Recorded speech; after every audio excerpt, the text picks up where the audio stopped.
Hey everyone, and welcome to the show. I'm James, that's Katie, and of course, that makes this episode 38 of Circles and Squares, the PlayStation podcast. And Kate, we're recording here on this beautiful Thursday, September 2nd, when we just got the news, of course, that on a non-podcast week, next week, PlayStation is doing their biggest showcase probably of the year. The PlayStation, they're calling it a PlayStation PS5 showcase on Thursday, September 9th. This is really big news, so I thought we'd start the show off just quickly before we get into the rest of our stuff. Bringing this up because, of course, like this is what we live for, right? So first of all, how are you? And second of all, how are you feeling about the showcase next week? Well, this definitely was exciting news today. I'm super looking forward to next week, not just because it's a show, which is always exciting, but because they're calling it a showcase and not just a state of play. That implies to me that it's going to probably be a pretty big deal, and we're going to get some cool trailers. Well, you know, the last time I think they called it a showcase was the show where they revealed like the PS5 console. I'm pretty sure, and like Miles Morales was in there, and Demon Souls as well. So I think that was the last style, like this style of presentation. So yeah, that definitely excites me a lot for sure. Like you said, because it's not the state of play branding, like this is clearly something different. And in the blog post too, like PlayStation blog, you know, they always write those disclaimers like there will not be any footage of God of War here because otherwise people misset their expectations for that kind of thing. And in the blog post that they put up today, they say specifically the only thing to note that won't make an appearance is the next generation of PSVR. So that really, like, by omission tells us that we could see some really big stuff. I mean, do you think we'll see God of War? Do you think we'll see, I mean, hopefully maybe not Horizon. We've seen quite a bit of that, but God of War is on the table for sure, I would imagine. I think God of War is definitely on the table. I think, you know, the pushbacks, and it's just been quiet, and I think the fact that they didn't say no God of War means that there might really be God of War. And, you know, if Kratos isn't there, then I'm not going to cry because I think it'll be a fun show regardless, but I do kind of have my hopes up, and I'm expecting to see a little bit of, maybe just even a little teaser, like maybe Atreus just shows up for a little bit. Just an inclination of like what's the story, you know, like what's going on in this world ever since the 2018 ended. And oh man, I hope so. I'm gonna try and keep my hopes, like, you know, reasonable, but there's a chance, right? And also, like, I wonder what, like, we're gonna see what Sony Ben's up to. I was thinking too before the show, like, what else could I say might be coming in this show? And I thought the other thing too, remember when I think last month when Sony announced they bought Housemarque, there was that leak about them also buying Bluepoint and the whole thing about that getting posted early, and there was that little bit of like information about that. So I wonder if we'll see an announcement of like a Bluepoint purchase or something as well. And the next game they're working on, we just see if if Bluepoint continues to do these amazing remake jobs, or if they do end up doing their own game. What I was thinking about, actually, what I'm hoping to see, and I think might be likely, because it's supposed to be released early 2022, and we're kind of coming up on that, is I want to see something for Ghostwire Tokyo. Yeah, right. We haven't seen anything from that for quite a while. And I just think the atmosphere in that game looks so interesting. That really kind of like mysterious, spooky, like supernatural kind of spooky aesthetic. Exactly. Maybe it stands out partially because of that presentation, but it feels like it's been so long since we've seen anything on that, and with an early 2022 release, like that's kind of like obviously Ragnarok is the big one, but that's kind of my like low key like hope for the presentation. Yeah, right.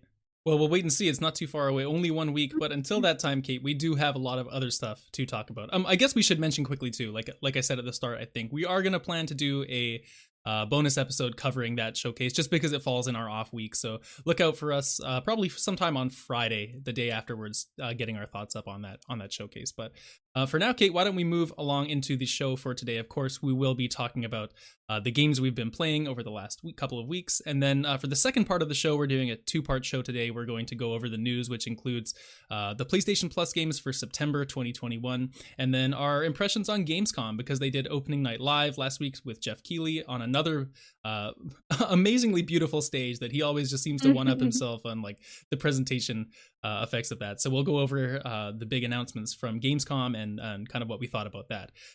One other thing to note, if you have some ideas of what might be upcoming in the PlayStation Showcase next week, we love your listener mail. We always are asking you guys for more questions, comments, thoughts, and anything you want to send us. So if you have any predictions of what you might want to see for the PlayStation Showcase next week, please feel free to send those over to circlesandsquarespod@gmail.com, or on our Twitter at CANDSpod. That's C and S pod on Twitter. You can send it there as well, but let us know what you think, because we'd love to see your predictions. Anyway, Kate, you know what? I'm going to start the show off today. I've been playing the brand new Ghost of Tsushima Iki Island expansion.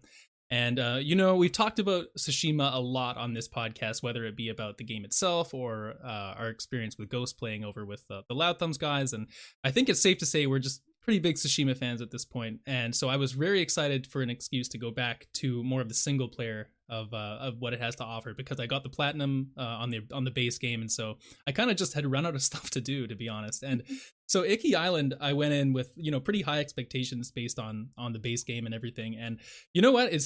I think it's very safe to say that this is a good expansion. It's definitely I would say it's relatively safe in terms of what it adds. Like, if you like the base game, it's definitely just more of that in terms of what you're doing. You're going around, you're still doing the shrines and finding the little hidden animals, following that bird around to different locations, taking on some much more challenging fights. I found the combat quite a bit harder in the expansion, which was kind of nice, but it's basically just like more of what you've come to expect from Tsushima overall. So I think for most people that'll be pretty positive. Okay, and with the difficulty then, is it expected that you kind of play it after beating the base game? That's And a not good necessarily question. alongside it? Yeah, I know that's often how DLC packages work, 'cause it's kind of like they're meant to be later game content, but some of them you play alongside the base game, and so I was curious about Iki because I have yet to finish the base game, waiting to be able to play on PS5 with the disc version, which I have now acquired. Very Hooray. exciting news Congratulations. from 2 days ago. And so I'm going to boot that back up, but I wasn't sure if it was worth getting Iki now or waiting till I finish it. My impression of that would be that you don't need to necessarily beat the base game. You can get to Iki. There's just a specific quest line that you need to finish. There's just a couple small things you need to do kind of on the main island before you can go to Iki. So I think that would kind of act as kind of like a skill check almost, as far as like, are you kind of powered up enough? Do you have enough skills to pass this? I'm sure if you're really good at the game, you could probably do it pretty early. You just have to get to that certain point. Right, but To it's access intended it. to be a bit more later game. Is definitely more later game, and there's things like a lot of the enemies on Iki, they will be able to switch stances. Like, they have multiple weapons. There's guys with swords and shields that come at you, and then they'll kind of put those away and pull like a spear off their back. So it encourages you to need to switch your fighting style more, like mix up the fighting style rather than from enemy to enemy. You're doing it kind of in the middle of each fight, which is pretty neat. Cool. And so yeah, there's just kind of a few little tweaks like that, but overall it still is very similar. One thing that I really appreciate about it though is just, I really think my opinion is solidified now of like, this is probably the most beautiful environment I've ever seen in a video game. And I know we kind of said that before when we were talking about the base game, but it's so easy to kind of make those hyperbolic statements when you're playing something for the first time and it's new and it's exciting and you're kind of caught up in it. And so now, but I feel like I have this a little bit of a removed experience after finishing Tsushima a few months ago, and now I'm coming back to it, and I think my opinion has just been like reinforced. Like, this is just so beautiful. Right. And well, it also has the PS5 upgrades at this point too, right? Right. And so yeah. that plays into it a bit as well. Yeah. Actually, well, I should mention I'm only playing the PS4 expansion. I cheaped out, and instead of buying the whole digital PS5 upgrade, I had the PS4 version downloaded digitally on my PS5.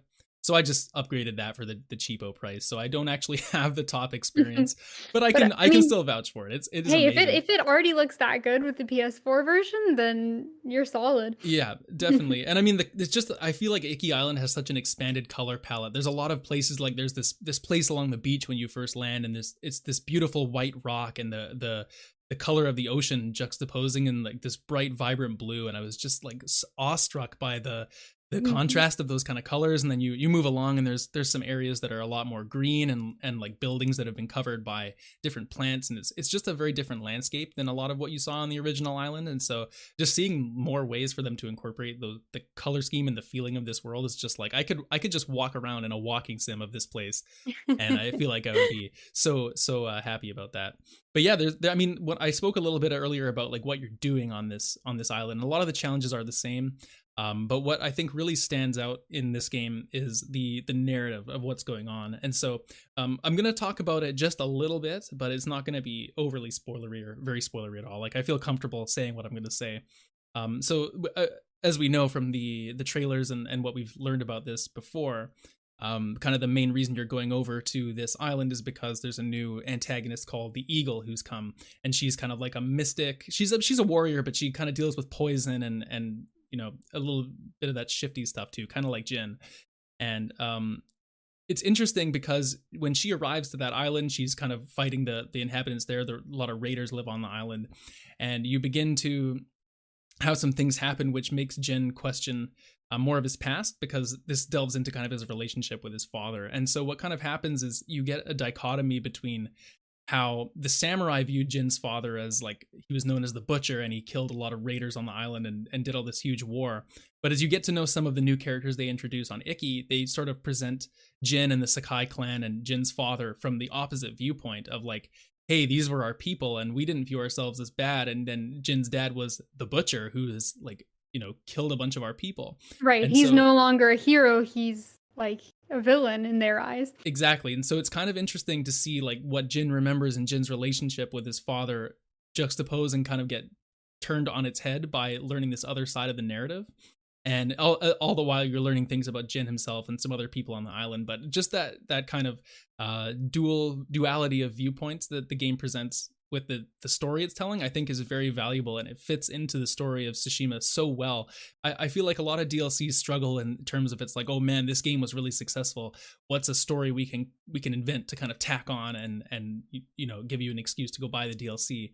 Whereas for this, I feel like it's almost like this story just belongs in the mainline campaign and could have just been integrated and be like nowhere out of place. Right. It's that natural and organic for it. That's awesome, because that, I mean, as someone who's only played part of it, that's definitely like the big hook for me right now, right? Is Jin's kind of questioning like what is honor and what does it mean to be a good person? And it's nice to tackle that from other perspectives as well. So I'm so excited to get more into this. 100%. It's definitely worth playing it. And there's some other stuff too. Like I know you can pet the cats and there's well, you can pet the cats. You know, there you go. You can pet the cats. You can also do there's these cool new archery challenges, which are like other things you can find on the map where you have to hit a certain number of targets in what is a very short amount of time. I consider myself really good with the bow in that game, and I cannot get above bronze on these challenges. Wow. Like it is tough, and I don't know if there's some trick to it or something, but it's like there's stuff there for people that are wanting to dig into more for sure. So I mean there's just so much more of what the good parts of Tsushima are, I feel. And so especially for returning players with that little bit of a difficulty spike and you know, extra narrative that kind of tacks on to the overall story that the first game was telling, I really couldn't recommend this enough. And I'm someone that usually doesn't buy a lot of DLC for games, so the fact that I got this one, I think, says like how much of a testament I enjoyed the first game. And then I definitely recommend it for anyone that's played Tsushima. I feel like this is probably a must play if you enjoyed that game. Definitely check it out when you get the chance. When you play more Tsushima, which I'm gonna definitely hold you to, because you need to play this. Absolutely. There were a few other games that motivated me to upgrade to a disc drive for my PlayStation, but Ghost of Tsushima was the big one. And it feels way too long since I've sat down with the actual mainline story of that game, and it's a crime I haven't turned it on since it's been in my possession. But this weekend there is a copious amount of time set aside for playing that game. That's good. Yeah. So this is not the last you guys will hear about Ghost of Tsushima soon. Man, we need to be sponsored at some point here. Yeah, I'm gonna be playing some more this weekend too. I kind of mainlined the story, to be honest, through the DLC just to talk about it on the show today. But I definitely want to get back and do all the collectibles and go through and you know, see, because there's a lot of side stories and stuff that Are you gonna platinum this as well to keep it consistent with the base game? We'll see. My philosophy on the first game was I'm gonna go through, do all the mainline quests, sprinkle in side stuff as I go, and then go back and kind of make my way through the side stuff. And then by that point, if I'm close enough to the platinum or I'm only missing a few different collectibles and whatnot, I'll probably go through and do it, just because I think the payoff's worth it just to see kind of these Mhm. the payoff of exploring the island to the fullest kind of outweighs the feeling of like a lot of these are very repetitive tasks. When I mean, petting the cat's Mhm. great, right? But how many times can you watch the same animation of Jin petting the cat? Hours. And Hours of on repeat, just a loop. I will say like the two new things they added in terms of the activities are probably not the most exciting things. Like there's the archery challenge, but then there's also one that's like a flute playing mini game where you have to use the gyro in the controller, like lifting your controller up and down to make it go along this track. It's kind of like Guitar Hero, but it's a motion control game, and like to me Uh-huh. that's not super fun, and so I kind of got through that when I ran into it a few times. But it's I mean it's so short, right? Who really cares? They're Are those just kind of like how they have in the base game where you, like, do, like, the bamboo chopping? Like, that's what I'm picturing them Yeah, as, yeah, like, little right. They're challenges? little challenge Yeah. bamboo chopping. There's the ones where you run into find the fox dens, except now they're for Mhm. cats. And there's monkey sanctuaries, and then there's the archery one I mentioned before. And I think you find a few other ones too. Like there's these Mhm. shrines you can find and whatnot. But they're all Yeah. just little But you know activities what? that It's just such a nice world to be in, and they're fun little, like, divergence just from while you're out and about looking around the world, so that's just it. And so like it's an excuse to look around the beautiful world, which is the main reason to play Tsushima. Which is why I platinumed it, because I wanted to see everything. And so hope you do the same. Hope everyone does the same. It's great. I would like to talk about one other game, which is something we have talked about as well, being highly anticipated on this podcast. And so I am now here to bring you my thoughts on 12 Minutes, which of course has been, it's the game we talked about being, on a lot of these showcases around the last few years, and we've been highly looking forward to playing this. And so luckily, because I bought the Xbox a little bit ago, I managed to play this one on Game Pass. And just off the top, I'm going to say, I know you're planning to play 12 Minutes, so most of our discussion, I think we'll have probably a combined discussion about it when you play it, because it's Mhm. incredibly difficult to talk about this game, which is probably 90% narrative, without spoilers, because I don't want to spoil it for people. It's definitely too new for that. But 12 Minutes, so there's a lot of opinions on this game on the internet, and I don't know if exactly I know where to start. For those of you that don't know what this is, this game's essentially it's almost like an escape room game where you're locked in this one bedroom apartment, or like one room apartment, with your wife. It's the one that stars James McAvoy, Daisy Ridley, and Willem Dafoe, and they're all playing their own characters. The husband, wife, and a police officer that kind of comes in partway through. And you're reliving the same 12-minute time loop, and you're free to kind of manipulate what kind of actions you're taking during that time. Like, what are you going to talk to your wife about? Are you going to look around your house and find certain items? When you find a certain item, are you going to show it to your wife? Are you going to talk about that? Are you going to find a way to put these connections together? And so you're essentially reliving this loop. And the first few times you go through it, you're really just going with the flow. You're chatting to her. You're figuring out what's going on with all these different items and people. And then eventually the narrative lines start to kind of connect, and you'll learn something from one person, which can spark a conversation with someone else. So you'll find an item that can open a new thread of dialogue between you and another character. And so you start to unpack this mystery. And this portion of the game, I think, is the strongest part of the game. Is just piecing this together. And I'm someone that loves visual novels, and Phoenix Wright, Telltale, all these type of things. But this is less of those and more of a traditional kind of point and click. It's almost along the same lines as what's that one we were both looking forward to? A Disco Elysium. It's more Mhm. kind of like that, but just on a very small scale. But it's interesting, because as interesting as the narrative is, double interesting. That's a good way to podcast. Same word 2 times in a row.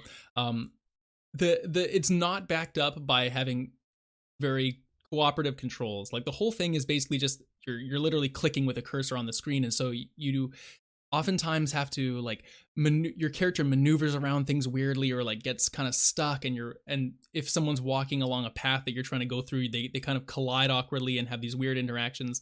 There's a lot of just, like, I feel like there was so much effort put into the narrative and like what's going on story wise that the mechanics are just kind of passable. And Right, it's and that not can really a create a huge little bit deal. of a barrier It can create from a bit of time a to time, barrier. though. Yeah, it can create a bit of a barrier, and I think that what doesn't help the game is not that the controls aren't great. It's that sometimes you're trying to click on some fairly small things around the room, or some things that are kind of or not the easiest to see. And because you're looping through these situations so many times, you often have to go through the same scenarios multiple times. Like, well, if I go pick the knife up off the counter, I can use it for this. And then next time you'll want the knife again, you'll use it for something else. But you're always doing these. There's a lot of tasks that you have to pull off multiple times, even if you're trying to get a different type of outcome. And just because it's not necessarily super fun to play, eventually it becomes like, oh my god, like did I really like mess up clicking on this? Or the repetitive nature kind of doubles down on the frustration of the mechanics sometimes. Right. I can see that starting to feel a little bit tedious if it's like, oh, I've misclicked and I've had to, spend 30 seconds clicking on this knife for the 7th time. And it's not like it's terrible. It's not terrible. Like, I don't want to put that kind of sentiment out there. It's just that the more times you have to do the same thing in any video game, it needs to feel, the better it needs to feel. Is kind of what I think, right? Like, you fight a lot of basic enemies in Bloodborne, or you fight a lot of basic enemies in Ratchet and Clank. And I know those are a different style of game, but it's always fun to fight them because the mechanics are fun. And so I feel like that's kind of a downside of this. And the other thing too is like, in a lot of kind of dialogue heavy games, characters will kind of be talking to themselves and you hear them in the periphery. But if you initiate a conversation, it'll kind of shut all that background noise up so you can actually have your conversation and listen to it. But in this game, like you have access to a cell phone. You can find one eventually and make a phone call. But if you start talking to your wife first and she's kind of muttering to herself in the background afterwards, then you make a phone call, you're now listening to like two narratives at once, and they're both the same volume and they're talking over each other. And there's some like really just like cacophonous kind of combinations that can happen when you have these type of situations come up, and it's just these kind of things that make me feel like it's a little rough around the edges compared to what I would have loved to see from it. And I mean that's pretty much like the bones of it, right? And then from this point, there's really not a whole lot else that I can say that isn't going to be spoilers for the story. It makes you feel smart a lot of the time when you put something together and you're like, holy shit, like this person just told me this vital piece of information and I can verify what they're saying is true because I like looked at this picture on the wall or something, and it's like backing that up with evidence. So you have a lot of like mind-blowing discoveries. Right, and like, it's kind of almost like a puzzle game in a lot of senses, it right? is, Like yeah. you've got all of these like 6 evidence, or you've got 6 resources of things, and you need to figure out how to use them to proceed forward.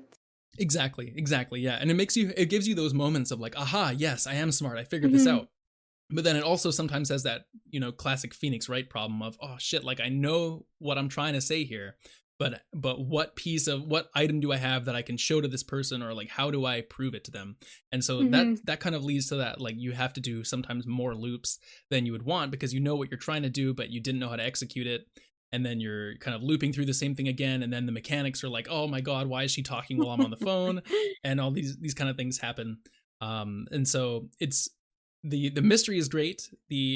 Spoiler free, the mystery is great. I think there's a lot of other sentiment about like this plot twist that people have heard that happens at the end, and opinions on that.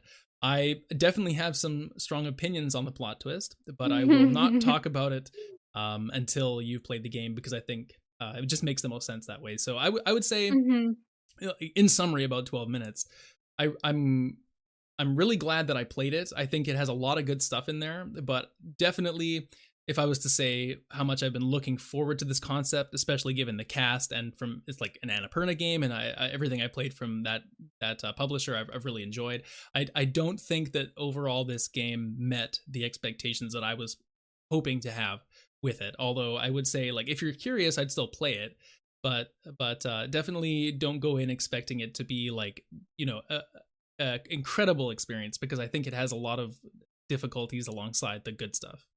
And that's a good point that you make, because that is something to keep in mind, that both of us were very excited about this game. Like, this was a game that we'd had our eyes on for over a year's time, with all the different showcases that it was at. And it was something, for whatever reason, I think just the style interested us, and it had so much potential. And we both latched onto it as something that we expected to be like a fantastic experience. And that might have been a bit unfortunate for our perspective, because if it doesn't meet that, and it's tough for any game to meet that kind of expectation, then it becomes a little bit disappointing. So had you kind of gone in with maybe like had this just been a game you saw on Game Pass that you came across, like, oh, this looks interesting, I'll try it out, Yeah, that's then fair. That's the fair. sentiment might be different. But I think what needs to happen is I need to play this game within the next couple weeks. 100%. Because it's so high on my list, and the controversy over it having a strange twist at the end only makes me want to play it that much more. Yeah, you really do need to try it. It's the twist alone, like what happens at the end, is it could spark an entire podcast worth of conversation, and I'd love to chat about it. So you should Okay. definitely play it. So that's what we're gonna do. So for anyone who's interested in 12 minutes, you either have a couple weeks to play it alongside me, or you need to decide that you're not going to play it and you just want to hear about it. And then in a couple weeks' time, we will do a totally spoiler episode. Sure, that'd be great. And just do 12 minutes in over 12 minutes and really get into the nitty gritty of it. We could challenge ourselves and do 12 minutes in 12 minutes. That would be very, I don't know tough. about that. By the sentiment you've given me about this game, I think I might have a little more than 12 minutes to say about it. Oh man, I do. So I look forward to that episode. But yeah, I mean, I've been checking a few other things out on Game Pass. I've been playing a few other things.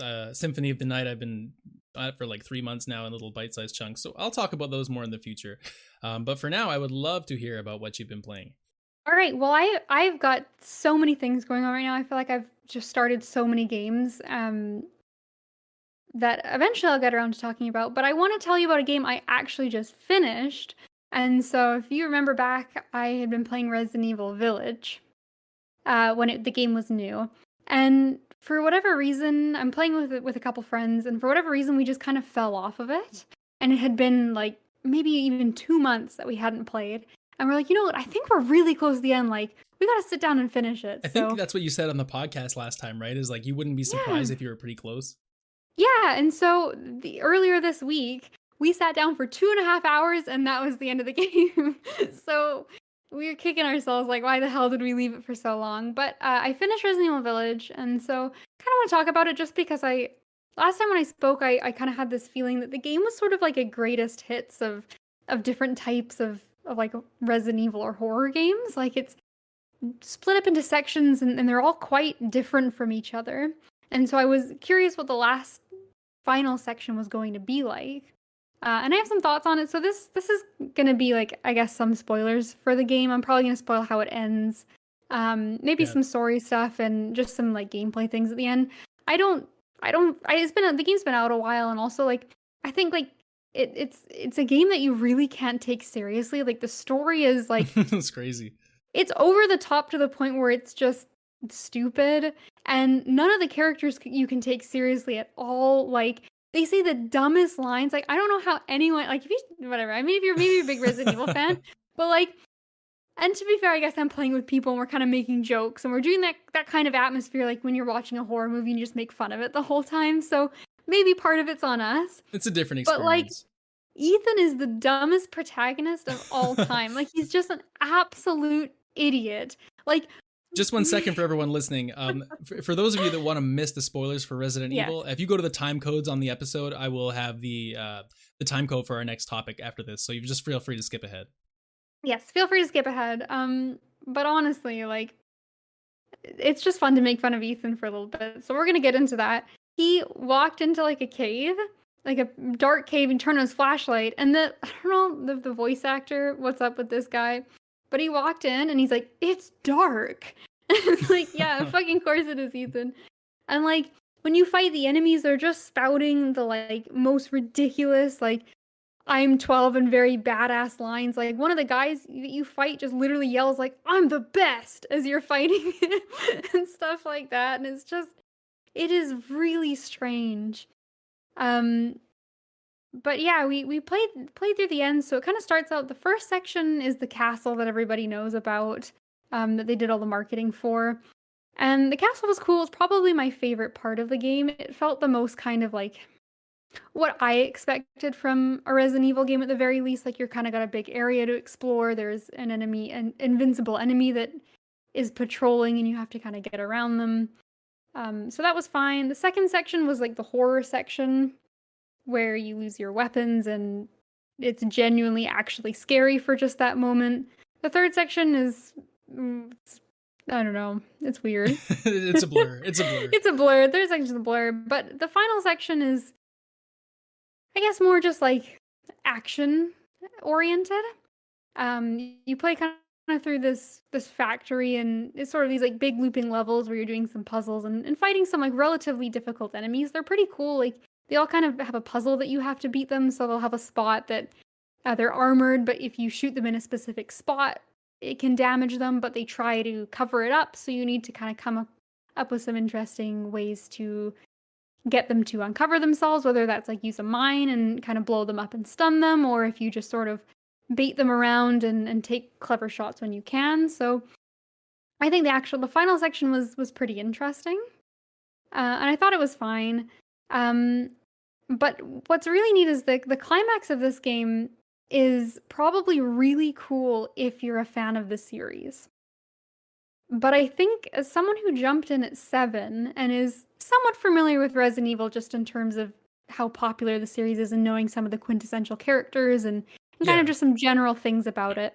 But I jumped in at 7, which is a very different game. So 7 is very much more of a horror-focused game. It doesn't have a lot of action. You do get ways to defend yourself, and there is some combat. But it's very much more you kind of want to sneak around and avoid enemies. It's like the family in the house, and the vast majority of that game is kind of like a stealth horror game, which is what I'm a lot more used to playing. Yeah. And so this game is interesting because it's a direct sequel to 7. It isn't just the next Resident Evil in the series, it is a follow-up. You're playing the same character you played in 7. The story continues directly from where 7 left off. And so it's got a really strange tone in the sense where it's a direct sequel to 7, but it's much more a spiritual successor to the more action-oriented Resident Evils. Right, and at the same time, it's still a mainline game of itself. It's not like it's Resident Evil 7 : part 2. It's like, this is Resident Evil 8. So I think it kind of like lives in this sort of weird area where it kind of, I don't know, it's weird to have expectations going into this game. And I think everyone who kind of plays Resident Evil they have their favorites. They know what their favorite parts of Resident Evil are. And I think it was just a little unfortunate for me being a big fan of 7 and not really being familiar with some of the other things. But Chris becomes a really big character at the end. And you actually get to play as him for one of the final segments, which cool. I'm sure is really cool for old fans. And he's someone I recognize but don't have an attachment to. But it's really neat actually because you get to play as him and it just becomes like a Call of Duty game. You get your hands on him, like he has different weapons. He is so much more overpowered than anything Ethan can do. And you just walk around and like the healing that Ethan has, he like pours this like horrible like liquid over his hand. It's like, like it stings, like this is terrible. And like Chris is walking around, he's got like EpiPen injector kind of things, like I'm totally fine. And like you have like ridiculous like not infinite but like essentially infinite ammo for your guns and explosives, and you're just absurd. So that is kind of like, I guess it's kind of a fun way to end it. Like it's probably super exciting power fantasy, like Chris is back kind of thing. But again, it's just the tone of this game is all over the place. It really feels like you're at a theme park and it's like a horror game Resident Evil theme park, and it's like go to each attraction, like there is like Dinosaur Land, and there's like there's the ice level and the sand there's the level. ice level, yeah, exactly. And this is the Star Wars section of the park, and you just kind of go from like one big park set piece to the next. And I had a great time, I think, overall, but I think it's one of those games where I'm not going to give it a second thought now that I'm done playing it. Mm-hmm. And I think overall, like just looking at some of especially the couple ones that they've remastered recently, I think those look like just overall more solid games. Whereas this one's just kind of like a weird like schlock, like It's just You it don't is take what it it is. seriously. You just kind of experience it and it's fun and then you're done and never think about it. So it was a strange experience, but I'm glad I played it. I'm glad I've done it. Interesting. So And so what's next on your Resident Evil hit list then? Are you gonna do 2 remake, or are you gonna give the yeah, series a rest, or I think I want to do the remakes. I think they look fun. I don't think I want to necessarily go back to the older games, especially, some of them are quite dated now, and I think they're probably great at the time, but I just don't know how much they appeal to me, being more action than horror. But Mhm. I think like Mhm. a couple of them, like I really want to play like the ones in Raccoon City, and I want to play like with Mr. X chasing you around. I think that looks like a ton of fun. I'll And tell so, you that it is fun sometimes, and sometimes it's very the opposite. It's very scary. yeah, and I think that that's what kind of appeals to me more. Like, there's not a lot of really amazing horror franchises, so the games that do successfully kind of instill that tension, I think, is what interests me most about the series. And so I might go in that direction. We'll see. There might be a Resident Evil renaissance We'll see. at my house, but we'll see. Um, but yeah, I just want to say I finally finished that game. It's always good to cross something off of your list. And instead of Congratulations. finishing anything else I was playing, I have started a new game, as you tend to do. But this game is crack cocaine, and I gotta tell you, I will never play Slay the Spire again. It has been replaced in my heart. And this is a game called Nowhere Prophet that I really just want to gush about. I've only played like 3 hours of it, so take what That's I a say hell of with a a first impression then. yeah, so take what I say with a grain of salt, but I've absolutely fallen in love with this game. It's basically Banner Saga meets a deck building card game with some roguelike elements. And that just sounds like an absolute stew of things. It sounds And fantastic. I'll admit that. Like, it sounds amazing. I'd like to play this. it's a little overwhelming. And I just want to say too, like these are kind of genres that I think are a bit saturated right now, like especially roguelikes and deck building games. Like they're a dime a dozen. And even though they're things that I really enjoy, I've gotten a little bit kind of tired of them, I suppose. They're a bit samey, and a lot of them feel like they're just sort of being put out every day and not necessarily with the same kind of long-term care. But this game is an absolute breath of fresh air, and I feel like it is so unique, even in this very saturated genre. So, and to kind of go over it, it's you're set in a post-apocalyptic world, and your character, who you sort of embody, finds like this pod from space, and it essentially sends you on a pilgrimage across like the wastelands of this destroyed world. And people flock to your cause and join with you because they think that you hold some kind of religious significance, like you were chosen kind of thing. And they become like a caravan of people that you need to take care of, which is where the Banner Saga comes into it. And overall, the gameplay is kind of split into two parts. So the first part is sort of this overworld. You have a Slay the Spire-esque kind of map where you navigate where you want to go, and you'll see a landmark. Like this one looks like it's going to be a battle if you go this way. Like this one might be a camp or a landmark or like a town to spend Hmm. resources. So you get to sort of you have some agency over where you go, but you kind of have to end up at the end of the map regardless of taking the left or the right path. And as you go, there's random events along the way, so there's some kind of role-playing aspect to it. So things like you'll run into other groups of people and you have to decide how to interact with them, if you're going to be hostile, helpful, something in between. But what's really neat is even through the 3 hours I've played, some of what I've done in the past has sort of influenced or given me access to different choices in the future. That's what I was going to So ask you, is because we always talk about, like, are these choices actually meaningful, or is it just kind of two routes to go like left or right to the same destination? You know what I mean? yeah, Like, we always talk about these kind of, is it really a choice? and I think this game is at least so far. It's this is a good point to bring up is that it is a relatively new game and it's still getting frequent updates. But at this point, I would say the role playing is relatively shallow.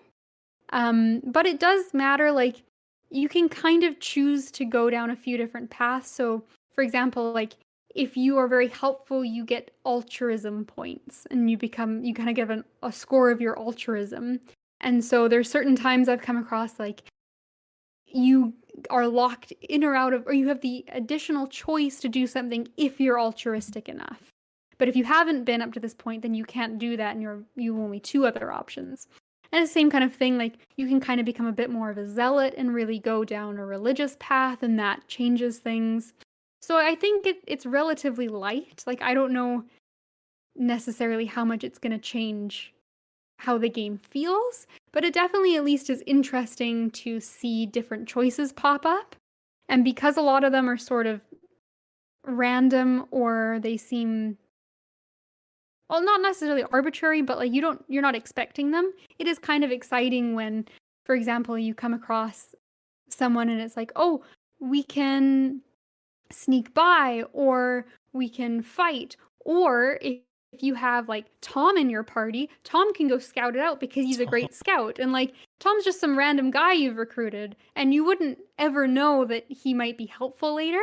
But it's just kind of exciting to get that option where you're like, oh, I'm gonna send Tom. Like, sure, who's this guy? Like, what can he do? So right, it shows you that even someone who's very mundane and you think this is just kind of like a basic character might actually have something that is important. So it makes you value things differently. yeah, exactly. So I would say it's relatively light. Like, I don't think this is the kind of game where the story is enough to hook you playing, and that's the main focus. It's not to the degree of Banner Saga.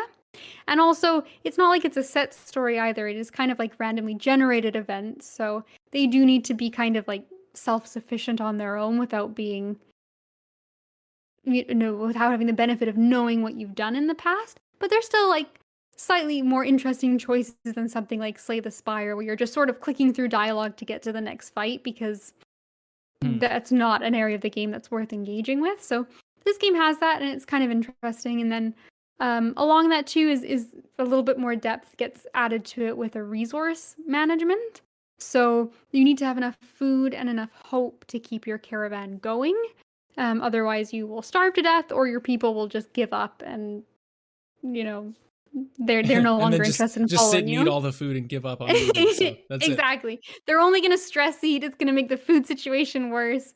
So you have to be managing these resources, and so that adds to some interesting decision making too, where it's like you come across a starving family on the run. Like, do you give them some food? It's like, well, I'd like to. That's probably the right thing to do, but like, I've got to feed my caravan. I barely got enough to start with. Yeah.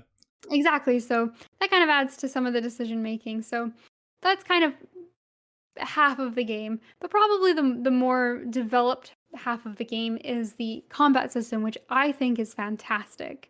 It kind of plays like a Hearthstone card game, where you have the enemy leader that you have to take down to 0 health to win the battle, and then the same for you. Your leader has health. If you go down to 0, you die. And then you play units onto the field. But it's a little bit more complex or complicated because there's an aspect of placement in kind of different rows. So if there might be obstacles that you can kind of hide a unit behind, or you can block with having multiple units in a row. So there's a little bit more depth than just something like Hearthstone, where you just play them onto the board and they live there now.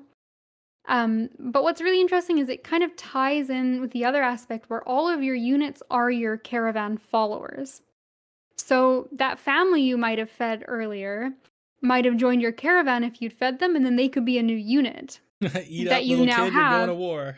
Exactly. You got to make sure you got your energy. But you don't know, right? There's a lot of times where that kind of plays into it, right? It's like, oh, well, I don't have the resources to share with them. But then if you do share with them, not only is it like, well, you get to feel good about yourself, but like, oh, maybe you get a powerful unit out of it. There's always kind of a little bit more to each decision.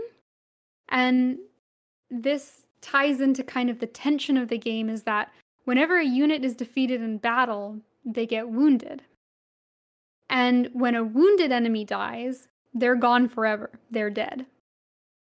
So this is tense because in a lot of these card games, your units are kind of like fodder. You sort of trade them back and forth like chess pieces, trying to get board advantage until you finally have like 12 damage, done, killed the boss.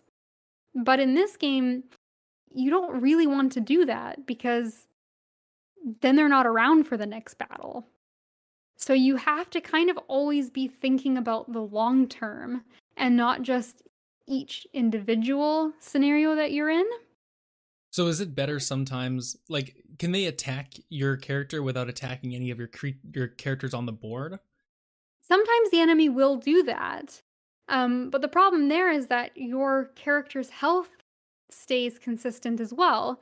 So if you Mm-hmm. take damage in a battle, you're now at, say you have 20 max health. If you take 5 damage in that battle, you're coming into the next one at 15. And if you die, your whole run is over.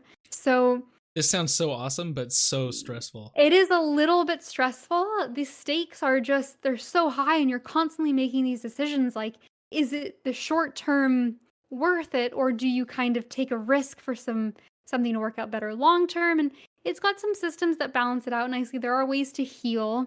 You can use resources to heal your leader character. You can also heal some wounded characters.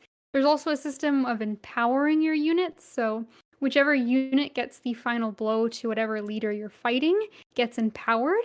And so they'll heal a wound if they have one. And they also get stronger. They get an extra damage. They become a stronger unit. So it becomes even more dangerous to keep them on the board a lot, though, because if you lose your good units, then it's like you've used all that for nothing. Exactly. That's the thing. And so it's like, well, you want to play out your wounded characters because you want to empower them, get their wound gone. But at the same time, they're very vulnerable. But, if they're a really powerful unit that you've been kind of like building your deck around, or that they're core to how you're trying to play the game, or maybe you only have so many units to begin with, you need to be playing them because you can't afford to just like get your ass kicked in a battle and lose a ton of health. But then at the same time, like, it doesn't feel good to lose your wounded units, but it's just a necessity for the game because they're the core part of how you battle. So there's this constant tension of like, what are you going to do? Like, what is the best long-term decision? But then it's just, you so seem like stressful. it reminds me of almost panicked. it reminds me of almost what's that strategy game with the little robots that we played before? The Trying to think. robots. The one where you can see what the enemies are going to do and you're defending the buildings on the power grid. Oh, yeah. Into the Breach. Into the Breach. It reminds me of that in the same way that it's like you almost don't have a great decision to make. You're just trying to make the most optimal decision every round. And yes, that's what kind of this is like. It's like you're going to take some damage. A unit's going to die, or you're going to take some damage on your leader, or something bad's going to happen. You might not pick that family up off the side of the road, but you're weighing that pro and con. Like, it's almost like which of these is the less bad option to do. Exactly. And I think like the beauty of this game is there's not one part of it that stands out on its own, but the way that these mechanics work in relation to each other, they just fit so seamlessly. Like, you do a battle and you get some wounded characters, and you're concerned about how that's going to go, and then you decide to help some strangers on the side of the road, and they join your party, and then maybe one of them replaces the unit that you were concerned about.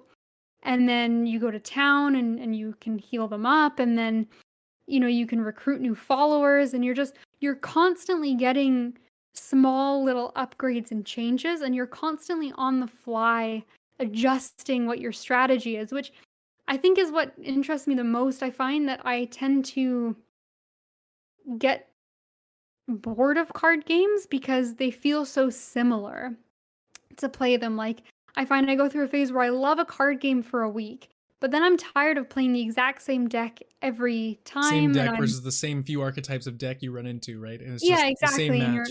Exactly. It's so similar, and it's kind of like, oh, I didn't draw this card in my opening hand, like, game's over. I got a bad start.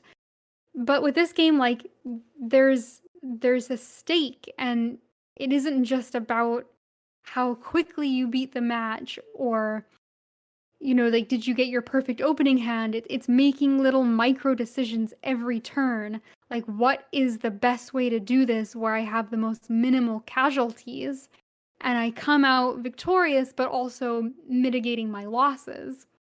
And, maybe if I've done a couple good fights in a row, I don't have to worry about trading with the people I come across or trying to get new recruits because my team's doing quite well. But if I have suffered big losses, well, maybe I need to be a little bit more careful about how I'm delegating my resources, because at the next town over, I'm going to need to recruit someone to shore up whatever weakness I've gotten. So I just feel like it's it's the kind of game where I expected it to be something like Slay the Spire, where I like to watch TV or listen to a podcast or do something at the same time because it's fun, but it's not It's necessarily like a little like, mindless at the same time. yeah, exactly. It's not totally engaging, but this game kind of blew me away with how much depth I feel that it has and how important I feel like everything I'm doing is, and how much what I've just previously done, even in a very different aspect of the game, now feels like it directly relates to the next decision I'm making doing something else. So I think this game is fantastic. Grain of salt, I played 3 hours. Yeah, yeah. But it's been a whirlwind 3 hours, and I think they've added quite a bit of content. From the research I've done on it, looks like it was a little bit bare at first, but there's tons of stuff. I've already unlocked a few different characters, so when you start them out, they come with different decks, and there's tons of cards to unlock, and it seems like it can be quite different playthrough to playthrough. So I think there's a lot of replayability. I gotta check this out for sure. Exactly. So I think like if you're even slightly interested in either of these genres or have kind of enjoyed similar games, I think this is like something that has the potential to be like the king in the genre and not just, I get addicted for a week and then you fall off of it because you've seen everything and now it's not exciting. I'd like to tell you I've been addicted to Slay the Spire for much longer than a week. Right, but like, that's the I know thing, what like, you mean though. I know what you mean. I've been addicted to Slay the Spire too, and I love that game, but like, I don't want to say that I think it's an amazing game. I think it's really good at what it sets out to do, but I think it's kind of one of my throwaway, like, I don't really feel like booting up something that I need to be like really consciously playing.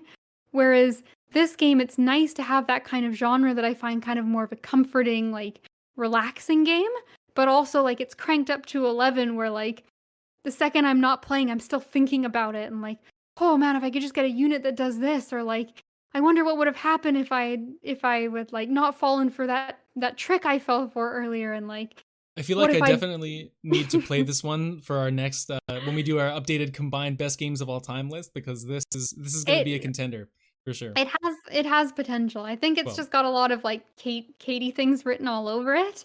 With the categories.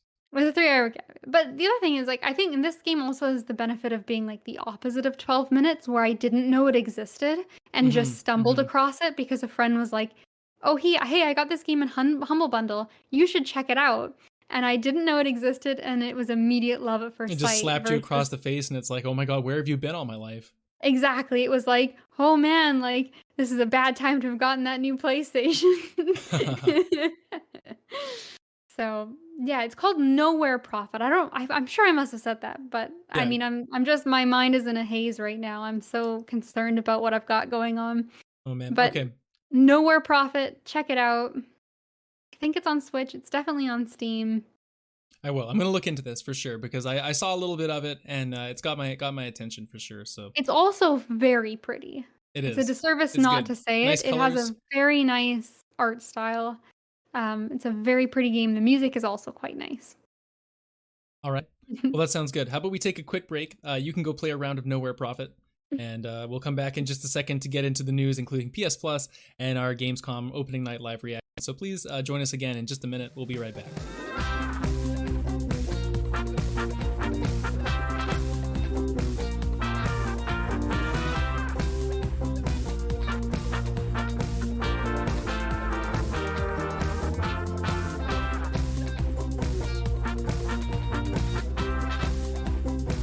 All right, everybody, welcome back to the second part of today's show, which is the news segment. We got two pretty interesting things to talk about. The first one of which is, of course, the PlayStation Plus games for September 2021, which are going as follows. We have Hitman 2 back from 2018, which includes, I think it includes the DLC for that as well. And then we have Predator Hunting Grounds. And then finally, the PlayStation 5 game is Overcooked All You Can Eat, which is essentially the ultimate version of the game, which comes with all the DLC. And also Overcooked 1 and 2. So I would say overall a pretty strong month for PS Plus, even though I've played Overcooked already, unfortunately. But a lot of people who haven't will be able to have a great game they're getting for PS Plus with that, I would say. Yeah, absolutely. I think that's definitely the star for me. I've played I've played all of the first game. I've played some of the second game, but not all the DLCs. So I think I'll at least hop in and play the DLCs and just whatever couple like levels I might have missed. Those are always like they're like the pinnacle of couch co-op at this point. Like Overcooked Oh, is the it's new standard for like have a couple drinks, grab some friends, and you've got a great evening ahead of yeah, you. it's such a great ramp up too, because you go from like, oh, this will be kind of silly and fun and we can have some drinks and kind of mess around, and then by the time you get to those last few worlds in Overcooked, you're like, okay, everyone, like fucking lock in, like everyone's got your job, we're gonna get this mission done. Oh, absolutely. Like I distinctly remember in Overcooked, like you pause at the start of the level and you do like a 10-minute rundown of your Yeah. game plan. Otherwise, you are not getting through the level. Yeah, 100%, 100%. I don't think I'll play any more of that just because it's something I've experienced, but it's a great shout. I'm most looking forward to playing some Hitman 2, because Mhm. I've dabbled in Hitman a little bit before, like here and there, but I find it really challenging. Like it's very precise and you have to do things very intricately, and so my goal is to play Hitman 2 and get through at least one of the locations and get a nice hit off and see how I do. So I'm really interested to try that out and give it a go.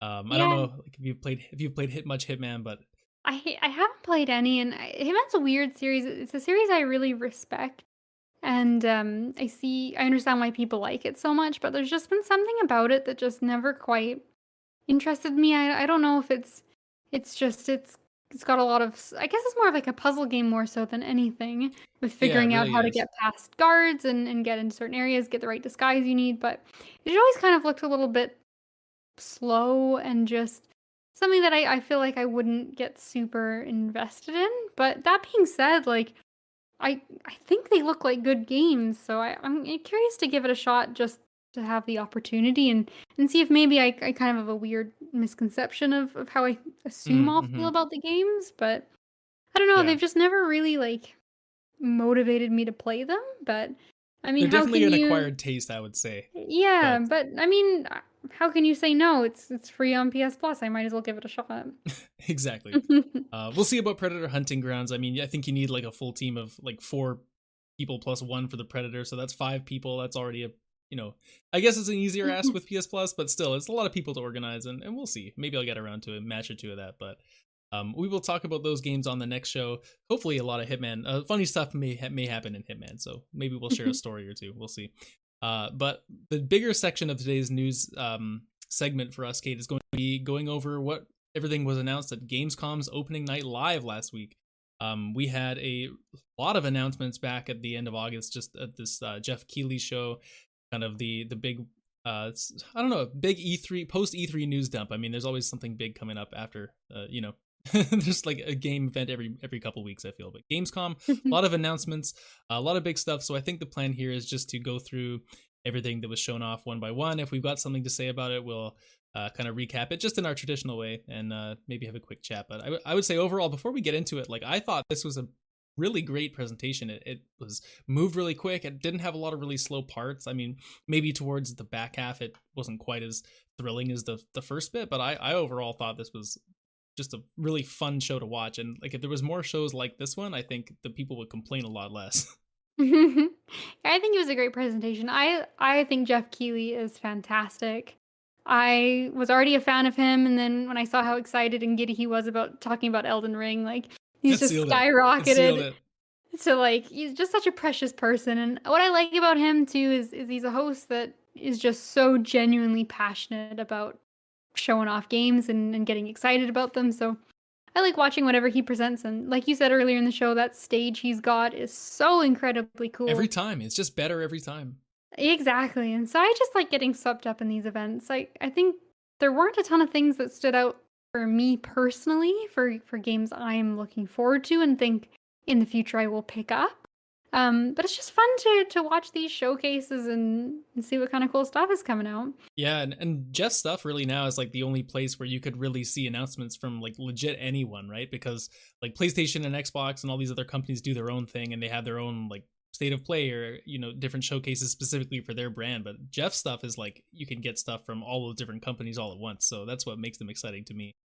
So let's dive into it. Let's kick it off. The first thing we saw that opened up with a reboot of Saints Row, which looks pretty interesting. I think they're going with a whole different set of characters and really kind of rebooting the franchise. But Saints Row for me is like, I played a lot of Saints Row 2 and 3 and played some 4 as well, but it just started to get so weird with like being a superhero and you're the president of the United States, but you're also like flying around, and it's just really crazy. So if they're going to make it a little bit more grounded, like Saints Row 3 I think was the pinnacle for me, so if it's anything closer to that, I'd be happy. Don't know if I'll play it right away. I mean, I'm sure I'll check it out eventually, but I wouldn't say it's like a must buy for me, even though I think the franchise is pretty cool. So No, it's another one of those franchises where I totally see why people like it. Tons of respect for Saints Row. I'll probably never play one. yeah. Well, we can move to the next game, which I think is one that both of us have a pretty high chance of checking out. This is Marvel's Midnight Suns, and this is the one that was that rumored Fire Axis Marvel game that was the XCOM people. So we got to see a CG trailer, and then they had a gameplay demo that came out a little bit later, and so it's great to see this game. It's interesting to see that it's real. We can, it's not a rumor anymore. We know it's happening. The stylization of this game is what I like the most so far. There was that sick Metallica cover playing in the background of that trailer. Oh yeah. I like the gold and black characters personally. Like, I know they may look a bit samey and whatnot, but I think it's a sleek look. I don't know, the gameplay, I think it wasn't as akin to XCOM that we saw as I was personally hoping, and there's that whole card system that I'd like to learn more about before I say like this is definitely going to be a huge hit for me. But I mean, a strategy Marvel game still sounds very appealing. Yeah, I think this is the heaviest hitter for me in the whole showcase. XCOM was a game I really wanted to get into. I like tactics games. XCOM was like such a big name in the genre for a little while, like to the point where like it was the moniker for describing so many other tactics games that came out. And I played a little bit of it and I enjoyed it, but the sci-fi setting and the story and the aliens, it just didn't really do too much for me.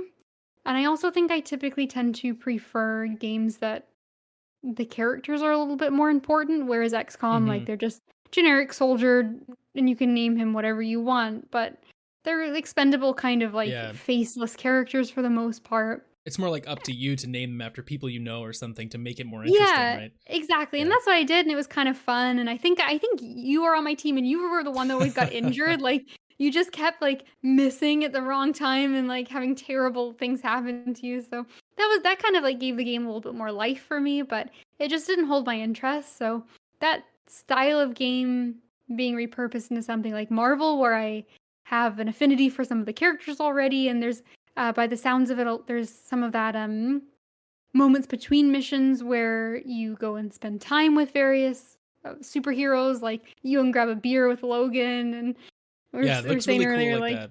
Yeah, and so I think that kind of thing like adds a little bit more investment potentially for me. Well, it's replacing the part of XCOM that you didn't like, which is everything except for the straight mechanics of it, and skinning it with something that's way more interesting. Exactly. So this is good. I agree. I'm holding my reservations on the card system. I think I might like it regardless, but I'm hoping that it's not just random cards that you get dealt every turn, and it's more like just their implementation of choosing what skills your characters have. So like you might have like, I'm hoping anyway that it's like Wolverine comes with these 10 cards and you get to choose 5 of them. Bring and 5 or something. When he levels up, he has access to a larger card pool. Like something like that would be nice, because I think you want that customization and consistency in a really like heavy tactics game. Yeah, to me, I'm like interested to see too with the cards. Is it mainly a card game then, and then with a little bit of light positioning with your characters and different like commands you can give them, or is it more of the opposite, where it's mostly XCOM, but you're using these cards as little boosts or something? Or how much of those systems tied together? I'd like to see more. Yeah, I completely agree, but it's definitely something I have my eye on. I think it could be good regardless of which direction it kind of goes in, but I'm kind of hoping, especially just I guess the way the expectations were set up with XCOM being such a big influence for the game, that I'm hoping it is a bit more of that kind of tight tactical experience. But either way, I think the game looks great. I mean, you win a lot of points with that Metallica song in the trailer that you pointed out. So I can't wait for that whole album coming out. It's on there, right? That better be the soundtrack of the game. Like whoever did that Metallica cover, like just do the whole thing. I will play this game. I'm in. Okay. Next up, we had Call of Duty Vanguard, which it's obviously published by EA, or sorry, Activision, who's going through a lot of Activision. lawsuits and terrible allegations about sexual harassment and everything right now. Perhaps not so coincidentally, their logo made no appearance at all in this trailer, and they basically were just showing the game off itself. It looks interesting. I mean, they're going very story heavy. They really wanted to focus on this apparent narrative. I mean, maybe the game has that. I know you and I were talking while we were watching this, and we're just kind of like, you know, they're introducing this character and they brought the actress out, and she looks like she's doing a really good job. Like she seems very talented and everything, but the trailer itself didn't really seem to have a lot of story in it aside from kind of what was going on. And so it was kind of weird the way they build the game, like the way they hyped it up on the stage and then compared to what they showed.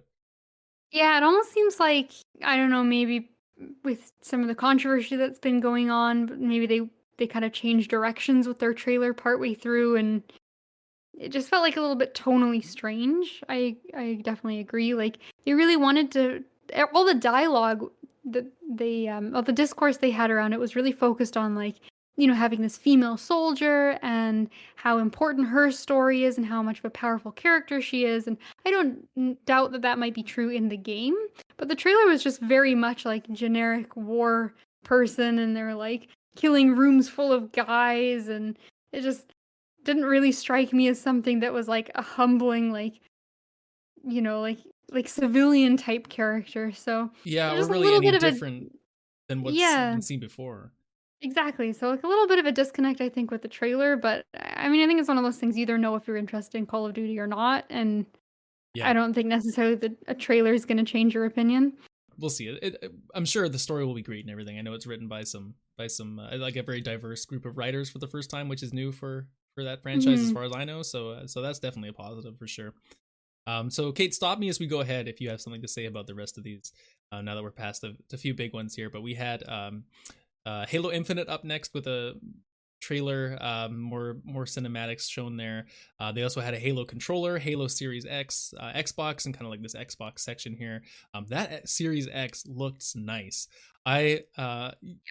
Big fan of that one. Looks great. Yes, it is. It is very pretty. The controller is very pretty as well, but oh boy, does it cost a pretty penny to grab that one. My God, those Series X, those are those like the ultimate controllers or They're like whatever they the got going elite on. Like controllers holy. or whatever they call them. Yeah, they are, like, I'm sure they're amazing to grab one, but like, I would oh love to my try god. one. I would love to try one. Yeah. Like as a side note, because we're always praising the DualSense, right? And like for sure, Mhm. like I think the DualSense is unbeatable. But to be fair, we've never tried the Xbox Elite controller. And I know it My doesn't have the rumble stuff. It just doesn't have what the DualSense provides, my right? hypothesis is that it doesn't have the functionality. It's probably fantastic build quality. It probably feels fantastic. It'll last forever. It's probably like, like maybe the highest quality, like in terms of physical parts. But I take the DualSense every time because how it actually functions is, it It- changes the way you play the game, and that's more important to me. yeah, yeah. Either way, I'd love to try an Ultimate controller one time or whatever, Yeah. the Elite controller, whatever it is. But you know what? It's not going to be this one. I like Halo. I don't love Halo. Hmm. So that's that. Um, Next up, we had from Devolver Digital, Cult of the Lamb, which it reminded me of like Castle Crashers kind of, but with a new kind of skin and some weird cult story that looks really cute at the same time. It's Yeah, interesting. Devolver's great. yeah, it's like Hades meets Castle Crasher. This game looks really weird. I think I really want to play it though. Like it's kind of cute but gross and intriguing. And I think it just looks like a fun little indie experience. I think it looks like the kind of game that'd be fun to like sit couch co-op. I don't I think don't think, that yeah, is it multiplayer? I don't think it I is. don't think it is multiplayer, but I think it's just the kind of thing that you might want to like pass controller back and forth. It just seems like there's going to be some like kind of like wacky and silly stuff that happens, and it's, like kind of like an exciting, like, oh my god, did you see that? Like that's so funny. Or there's going to be like Mm-hmm. puns and like that kind of stuff, and I think that's just better shared socially. But Yeah, it's that's true. definitely cute, and it caught my eye. Yeah, me too. It stood out for sure. The trailer is worth watching if you're not gonna watch. If you're not gonna watch every trailer, this is definitely at least a trailer to check out. So Hmm. after that, we had Midnight Flight Express from Humble Games getting a trailer. Kind of looked like Hotline Miami. After that, Teenage Mutant Ninja Turtles Shredder's Revenge gets another kick-ass trailer. This game couldn't have like more of that nostalgic kind of awesome action type of vibe. April O'Neil is playable now, which is cool because I know that she's I don't think she was playable in the game. This is kind of loosely a sequel too. So, and a lot of people pointing out, Kate, on that image at the start of the trailer, there's the turtles in the middle, you know, in their little squad pose. April's on the one side, you know, though, who's missing on the left side to balance it out? Where's Casey? Where's Casey Jones and that hockey stick? Yeah, that's right. That's right. I remember him. He was a big character in the show. Yeah, and him and Casey April Jones? had a little bit of a romance going on too. So yeah, we'll that see. is, you know, maybe he's like the unlockable character at the end. We will see. There's still more to see, but this game, Shredder, like there's a lot, but you know what? This game just looks like a fun time. This is the kind of thing where it's like I want to play this for a weekend and just like all my worries melt away, and you just like you feel like a kid again. 100%. It looks great. Who's your favorite turtle? My favorite turtle is always Donatello. Always Donatello. I go for the nerd every time. Respect. I'm a Leonardo guy. I think Leonardo's pretty cool, but Donatello is like number 2 for sure. We can all agree. Like Michelangelo, just I know a lot of people like him, but like no. I think your favorite Ninja Turtle tells a lot about your personality. You can learn a lot about. If this is a first date question, I'm gonna give you guys a pro tip. You go on a first date with someone, you ask them who their favorite turtle is, and that's gonna give you a lot of information about what to do going forward.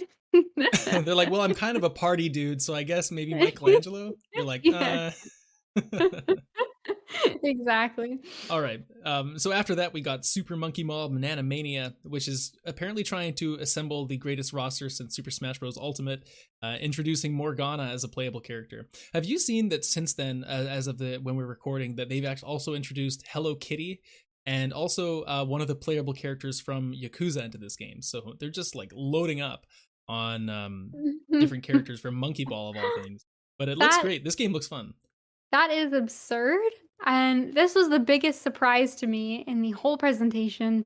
And I gotta say, Persona 5 is such a good game that, like, in Super Monkey Ball, I got, like, the feels when the Persona stuff came up. And it's Super Monkey Ball. Like, what a ridiculous game to get so excited about. But I think just the second I hear Persona music or see that, like, Phantom Thief logo, it's like, okay, my brain turns to mush, and I just like I'm on board. Something about it just hits different, doesn't it? Like that just shows up, and it's just like the hypest thing. Maybe it's just us, I don't know, but it's just so cool. Mm-hmm. This is great. I can't wait to see who they get next. I did not know about Hello Kitty and Yakuza, but like really, the door is open for everyone if these are the 3 characters they've gotten so far. Well, there's more too. They also put, I think, Suezo from Monster Rancher, if you remember him, like the yellow guy with the eye. There's a few others too. I think they have Sonic and Tails, obviously, but I mean, that's right, of course, not quite as surprising. I don't know. It just looks like, where are these characters coming from? Like, who's next? Goku? He's not coming to Smash, so I mean, he could be coming to Monkey Ball. That's right. Everyone who's been disappointed about their Smash character not making it, you have a second chance. Don't worry, they're coming to Monkey Ball. Waluigi. Waluigi. Oh my god! Could you imagine his limbs in the ball? Like, where would he fit them? I think he'd run on top of it. Oh, like a lumberjack thing, you know? That'd be cool. Anyway, okay. Next up, we had Splitgate, a new infection mode coming. I don't really know what Splitgate is. It looks kind of like an arena shooter where you have portal-type guns. Looks interesting. Never will probably play it, but good for that. Cool. After that, Riders Republic has an ongoing beta. This is one I don't think either of us are super into Riders Republic. I'm just hoping that game is good because I know a lot of people are kind of itching for those extreme sports kind of games these days, and they don't really have a lot of those coming out. So right, everyone's realized that Tony Hawk just isn't doing it, so they realized they need to dream a little bit bigger. You know, the funny thing is though, you say this, but also you'd be pretty excited to play like a new SSX Tricky or something. Well, yeah, but half of that's the soundtrack. That's a good point. But no, I've heard good things about this. I've heard people are enjoying the beta, so I think that's great. I think good. You know, if you're gonna play like one of those like extreme sports games, why not play the one that has everything? Exactly, yeah. We had a trailer for Lego the Skywalker Saga, sorry. Came out. It looks, I mean, these Lego games look great. I think this one looks, I mean, for those that are into the Lego type experience, I think it looks like maybe even an improvement on some of the older ones. I mean, it's not for me, but Star Wars fans, go get it. Lego fans as well. And also then we had after that Synced Off Planet with a character that looks a lot like Nathan Drake in this game. But I don't know. What are you, any thoughts on this one? I'm kind of just confused about what's going on. Yeah, he does look a lot like Nathan Drake. His neck is not quite as pronounced as Nathan, as our good friend Nathan Drake. True. But few have it pronounced neck such as that. Exactly. Few are quite so blessed. This game kind of looks like it's just doing a lot of everything. It's got the post-apocalyptic, like, maybe like kind of sci-fi thing. I don't know. This seems just like kind of an enigma, and I don't know what to think about it. It's got like it's a lot going on. You know, there's like a drone going around. There's computer chips. There's robots. There's some kind of interesting things happening, but nothing really stays on the screen for too long. And I don't know. What is this? I'd like to know. After that, we had the Outlast Trials. This is another horror game coming out. I think is it VR? I don't know. But are you interested in this, Kate, as the kind of the horror person here?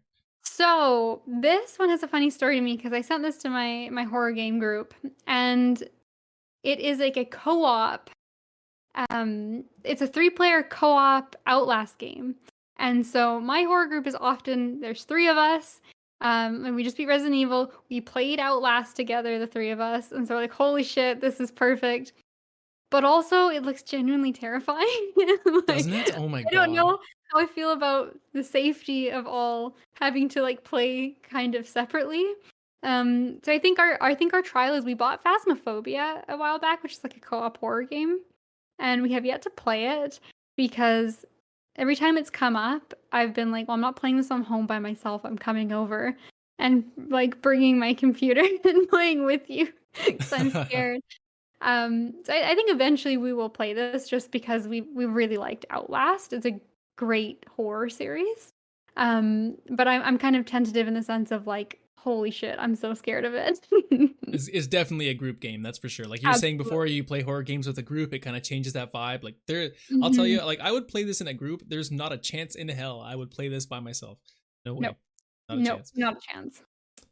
So after that, we completely changed tones and we watched, what is it called? Dokev? I'm not sure. It's a new creature collecting game.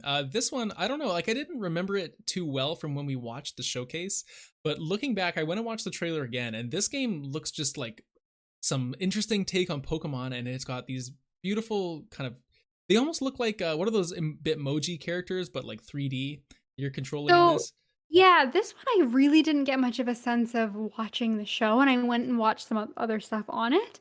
And so from what I read is it's a creature collection MMO, and it's all the monsters are like inspired by like Korean spirits. So like that's kind of cool to have some like just different cultural inspirations from, you know, based on the things I've played in the past. I've not really seen a lot of, you know, I'm not very familiar with this kind of content, so that appeals to me as a concept, but I'm just really unsure about what exactly the creatures do for the gameplay, because all the gameplay was like you running around as a person, your character. Yeah, there's like seemed like there was a lot of interesting movement options, like a lot of like skateboarding and biking and like gliding around and like being in the city and interacting with their characters. So it seemed like there was a lot of like that element of the game shown, but not really a lot actually focused on the creatures. So I don't know how they play into the gameplay. Like, well, they show up in the battles a little bit later on, but they're almost like they're just there to assist with some kind of combo moves that you're doing, or they're kind of off just doing their own thing. Like the camera is still focused on your character. So it is confusing. Exactly. So I'm not really sure like how the creature capture comes into us. Like the trailer almost seemed like more of like a Monster Hunter style thing where you're fighting monsters, but I don't know how much it like you're collecting them. Like, is it like a Pokemon style thing where you want to like catch them all? Like, do you get to play as them? So I'm kind of lukewarm on it so far based off of the gameplay I've seen, but I'm interested based off of the idea. So well, the idea is appealing. Anytime there's a new creature capturing kind of Pokemon style thing, like I always put it on the radar and you check it out and see if it's any good later. Yeah.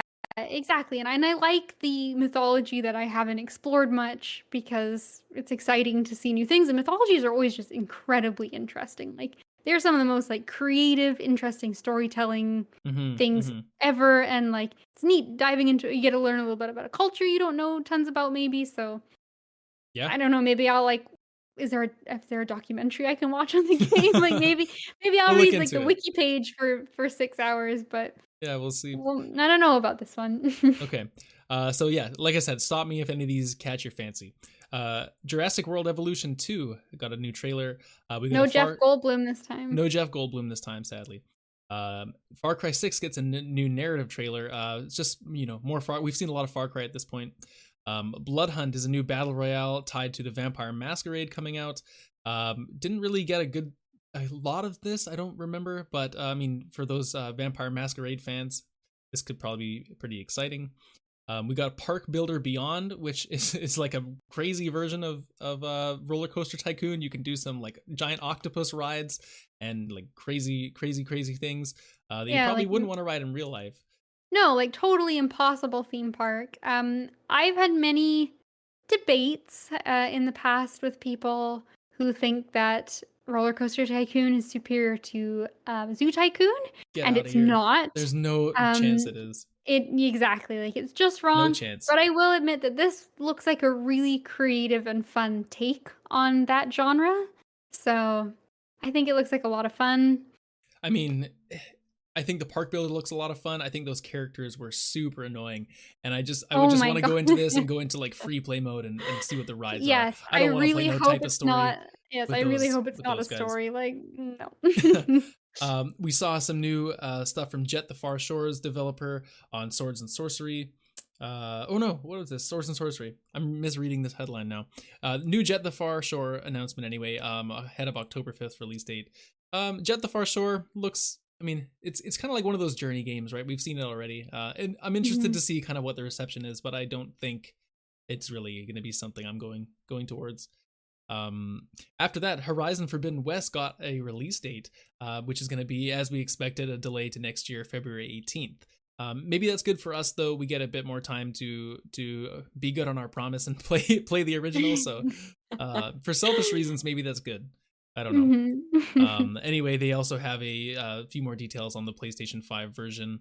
And then we moved along to a New World trailer, which is apparently has been shown before. I don't know if I remember what this one was. New World? Oh, I've seen this. So this, it's Amazon's MMO. Oh, right, Amazon games. This is Yeah. probably never going to come out. You know what? It actually apparently I think people have been playing it. I don't know if it's in a beta or what, but I've seen some gameplay on YouTube, and it actually looks pretty interesting. This trailer in particular, I remember being the most like generic fantasy, like no specific detail really stood out about what sets this game apart. But some of the gameplay trailers I've seen look pretty good. It looks a little bit more like action game than traditional MMO kind of like ability spamming. So it actually kind of looks appealing to me, but I don't know. Well, I'm sorry to glaze I'll over repeat your No, interest. no. That's so okay. frivolously. I think it's just I don't know. It looks good for MMO. I'm not really an MMO person, so That's fair. I don't think I'll play it, but it's definitely like I don't know. It's better interesting to than me it in gives us some credit way. for, I see. Okay. That's fair. There's so many games we can be interested and still not play them. It's fair. Exactly. After that, we're going to skip over the Marvel Future Revolution game, which is a new mobile game. That's great. Enjoy that if you're a fan of mobile games, I guess. Not that there's anything wrong with that, but it's just not our stuff. Then we had Lindsay Sterling come on with a violin performance. God, she is so talented. Kind of like weird pacing wise, I would say, but I mean, good performance. So good for you, Lindsay. Then we had a new mobile game from the Tales series as well. And then after that, we went into a Fall Guys section where apparently we're doing Jungle Book costumes and Fall Guys. So anyone who is sticking around with that game, that's probably reasonably exciting, I guess. What's the next? After that is Replaced, which is was shown at the Xbox show, and we saw a little bit of new stuff here for Replaced. Anything about any of those, Kate, for you? Not really. Not really. This is kind of the section of the show where I was like, all right, I'm ready for like checking your phone a little bit. The big finale they've got coming up. 100%. 100%. Yeah, we saw some Age of Empires 4 stuff, some more things from Valheim, including the new DLC, I think Hearth and Home, right? interesting, I guess, for fans of Valheim. Um, After that, we talked about Aloy being in Genshin Impact, which is, Aloy is making her rounds. I think it's the promotional time for the new Horizon game coming out next year. So it's good to see a character such as her. I know a lot of people like Aloy, so her being included in more stuff is probably a good thing. And then after that, we saw more about Sifu, which I definitely think looks. Oh man, I'm excited to play this game. It did get delayed until 2022, but I think what they showed here in terms of the gameplay, like the combat looks just really fluid and pretty like free form depending how you want to fight people. I can't wait to try this. Yeah, this was like a fun game. This was something that was already on my radar, and I would say I don't think this was the most exciting Sifu trailer that we've seen. But we've seen quite a few in the past, and all of them in combination. This game looks like it could be pretty interesting. Yeah, definitely adding on to like the other trailers I think were better for sure, but just seeing like more of this game I think is I've not reached the point yet where I'm like, okay, I've seen enough. I just want to play Yeah. it. I'm still interested to see more of the game right now. Yeah, So that's exactly. good. They've piqued my interest, and they've got me on board for this one. Yeah. And then finally, Kate, to close out the show, and in somewhat surprising fashion, that this was the closer, considering it's not really a new game, but we got some more details about Death Stranding Director's Cut, and I think there was like this quite a bit of stuff added in terms of like things that weren't in the base game. There was that monster that kind of appeared at the end, and we have not played this Death Stranding the original, so it's hard for us maybe to talk about, but it looked like they were kind of playing around with some new stuff in there as well. So I'm still not sold I'm gonna play Death Stranding. But it's definitely an interesting game, and like we keep seeing more and more, and it's like, when is this game? Is there still more coming, or like what's going on with it? Yeah, this trailer to me looks like they listened to a lot of the criticisms that people had about the original game, and just maybe gave it some quality of life things. Like a lot of the things they added looked to me like different ways to traverse the world, different movement options. I'm personally a really big fan of Buddy Bot. I The think buddy he looks mod. great. He not only does he carry your packages, sometimes he just carries you and you like go for a little ride. But on top of that, yeah, they did like different vehicles. I think like you can kind of like shoot packages out of a cannon to make them go really far and a lot of that kind of The stuff. jetpack So thing. the jetpack, yeah. So I think it just seemed like a lot of people who bought this game, and I think some of it's on them. People weren't sure what kind of expectations to have of it. But I think a lot of people bought Death Stranding and were like, I just don't think it's fun. I think it's interesting, but like, so it's kind of slow paced. I don't really like walking. Like, Just the walking around. Yeah. walking simulator, right? Was kind of the joke that went around the internet on this one. So I think they kind of addressed that and were like, well, here's some different ways to get around the world and just kind of eliminate maybe some of the tedium for the players that don't like a slower experience. It's just so interesting to me because I was thinking about this, right, and it's, on one hand, it's like I'm happy. This is again my perspective, not having played, but it seems like a good thing they're adding those in for people. Like, oh, if you want to do this faster, you can just use the cannon or like jump over this gap with the jetpack. But then at the same time, it's like, is the game's main mechanic not the climbing and like the balancing and all that kind of traversal? So like, aren't you just eliminating what the main part of the game is by doing that? It's so in contradiction with each other. I Yeah. don't know. And I guess it depends on the implementation. Like maybe these are later game things that you just get, after you've done a lot of the traversal, and it just makes it easier to go back to previous areas, or That's true. like whatever. I think they've added in some other like enemy types. They've added in that like shooting range you can go to. Looks like some more bosses. So I think there's more story stuff they've added in as well. It's not just some little like fun extras to play. But I mean, it's hard to judge because even having seen the amount of things that have been covered in different trailers and presentations, I still don't really know what Death Stranding's all about as someone who hasn't played Yeah. it. Ain't that the Right? Like, truth? it's just such a confusing and interesting concept for a game that, okay, there's a director's cut, there's more stuff, but I don't feel any less in the dark about what it would actually feel like to sit down with this game. Yeah, you're not wrong. I feel like, I don't know, like I said, I'm not sold I'm gonna play it, but I really hope one of us just kind of stumbles into it at some point and does give it a try. Because I would love to hear, like, even if it's not me playing, I would love to hear like what you had to say, or something like Yeah, that. So yeah, we'll I see. don't know. The problem is it's just it's a gamble, right? Like I feel like if I've never really played a Kojima game. They're always something I've had a lot of respect for, I think are really interesting. But it's kind of a gamble. It's like, do I want to spend $80 to get this game? I don't really know what it is. I don't know if I'll like it. It's very polarizing. Right, and Do I there's want also to do that? 50 other games that you know you're gonna have a great time with. Exactly. And I don't know if it's such, but at the same time, like I have that weird curiosity about it. So maybe one of us is just gonna have to bite the bullet at some point, Could sit be. down We'll and see. play this game. We'll see. I mean, it might be me. I don't know. I can feel it kind of growing there. We'll see. But that was the last thing at Gamescom. So I mean, pretty good show, I would say. I mean, some of the maybe I would say that the announcements, there wasn't like so many huge ones, but just the show itself I think was very fun to watch. And there is some stuff like Sifu and others that interest us too. So I liked it. Looking forward to seeing what's next, and always especially next from Jeff as well for events. But I think that's probably going to close the news section of the show out. But before we go and say goodbye for the episode, we of course have the listener mail section. Again, if you want to write in with a question, a comment, what did you think of Gamescom? What stuck out to you? Just send us a message. We'd love to read it on the show, or we could also read it privately just to ourselves if you want us to do that too. Just let us know. But you can send your emails to circlesandsquarespod@gmail.com. Or again, our Twitter @C&S_pod. All those links again are as well in the episode description, so you can get them there as well. But for now, Kate, why don't you read us our listener mail question for the week? Yeah, so we got a really good question sent in by Mike. And he asked, what are your opinions on the replayability of games? What features do you like that games already have? And what would you like to see added to some experiences to make you want to play over and over?